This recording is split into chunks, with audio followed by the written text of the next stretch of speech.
Parotta, rumali roti, tandoori roti, naan, samosa, momos, pizza, noodles ఇలా restaurant మెన్యూలో సగం వంటకాలు మైదాతో చేసినవే ఉంటాయి.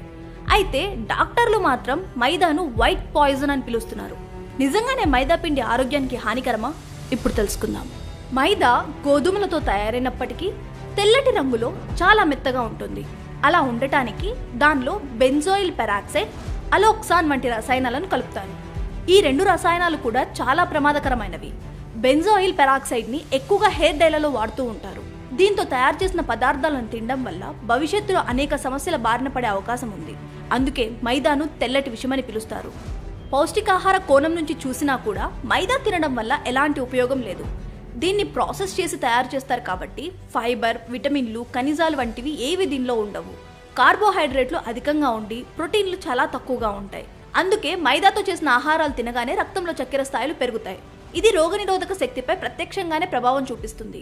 మైదాను ఎక్కువగా తినడం వల్ల మెదడు ప్రభావితం అయ్యి ఆలోచించే సామర్థ్యం, అర్థం చేసుకునే శక్తి, జ్ఞాపక శక్తి తగ్గిపోతాయి.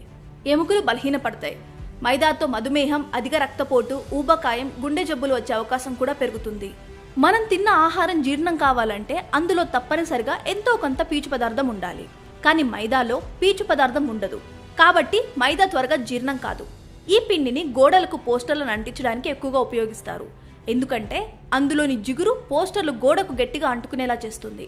మైదాతో చేసిన పదార్థాలను తిన్నప్పుడు కూడా అవి మన పేగులకు అలాగే అతుక్కపోతాయి. దాంతో వాటిలో క్రిములు ఉత్పత్తి అయి ఇన్ఫెక్షన్లు కలగజేస్తాయి. అవి ముదిరితే క్యాన్సర్ లాంటి ప్రాణాంత వ్యాధులకు దారితీస్తాయి. మైదా పిండి వల్ల కిడ్నీలో రాళ్లు కూడా ఏర్పడతాయి. అంతేగాక మహిళల్లో బ్రెస్ట్ సంబంధ సమస్యలు ఉత్పన్నమవుతాయి.